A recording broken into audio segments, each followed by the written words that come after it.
بسم اللہ الرحمن الرحیم۔ حضرت شبلی رحمۃ اللہ علیہ ایک بزرگ گزرے ہیں۔ ان کے بڑے عجیب و غریب احوال تھے۔ نہاون کے علاقے کے گورنر تھے۔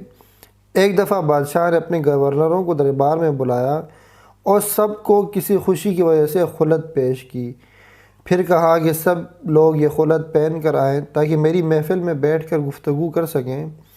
سب لوگ خلعت پہن کر پہنچے۔ یا خلعت سے مراد جبہ آپ سمجھ لیں۔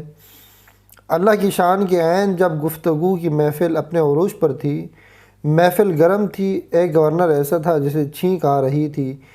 وہ جتنا اسے روکتا چھینک اور زیادہ زور سے آتی، وہ جتنا ہی اسے روکتا چھینک اور آتی۔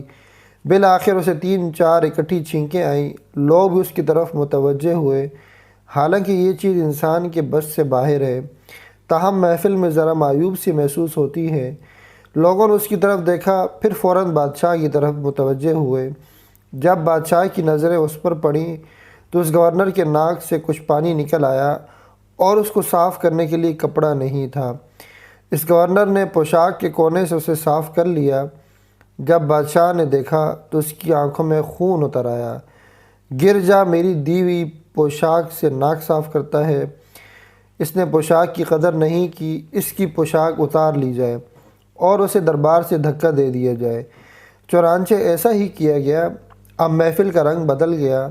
سب لوگ پریشان ہو گئے کہ ایک گورنر کے ساتھ یہ معاملہ پیش آ گیا، معمولی بات نہیں تھی۔ بادشاہ نے سوچا چلو محفل برخاست کر دوں۔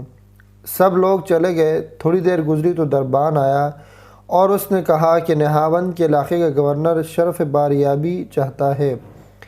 بادشاہ نے کہا کہ اسے پیش کرو۔ گورنر نے آتے ہی پوچھا کہ بادشاہ سلامت، میں یہ معلوم کرنا چاہتا ہوں، جب گورنر کو چھینک آئی تھی تو یہ اپنے اختیار سے آئی تھی یا بے اختیاری سے آئی تھی؟ بادشاہ نے کہا کہ تیرے سوال سے محاسبے کی بو آتی ہے، خبردار آگے سوال نہ کرنا۔ کہ بادشاہ سلامت، اگر اس سے یہ غلطی ہو گئی تھی تو کیا ضروری تھی یا کوئی اور کم درجے کی سزا بھی ہو سکتی تھی؟ تو بادشاہ نے کہا خاموش رہو ورنہ تمہیں بھی سزا ملے گی۔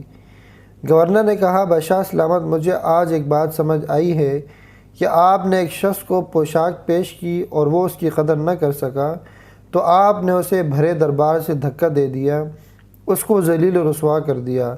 مجھے یہ بات سمجھ آئی ہے کہ یا اللہ تو نے مجھے انسانیت کی پوشاک پہنا کر دنیا میں بھیجا ہے۔ اگر میں اس پوشاک کی قدر نہ کر سکا تو روز محشر تو بھی مجھے اپنے دربار سے دھکا دے دے گا۔ گورنر نے یہ کہا، یہ پوشاک اتار کر بادشاہ کے منہ پر ماری اور باہر نکل گیا۔ حضرت جنید بغدادی رحمۃ اللہ علیہ کی خدمت میں پہنچا اور یہ شخص کیا بنا؟ وقت کا بہت بڑا بزرگ بنا جس کا نام حضرت شبلی رحمۃ اللہ علیہ تھا، کیونکہ ان کی قربانی بہت بڑی تھی۔ گورنری کو لات مار کر محبت الہی کے راستے کو اپنایا تھا، اس لیے ان کے احوال بھی عجیب تھے۔ ان پر اللہ تعالیٰ کی محبت کی ایسی کیفیت ہوتی تھی جو عام لوگوں کو نصیب نہیں ہوتی تھی۔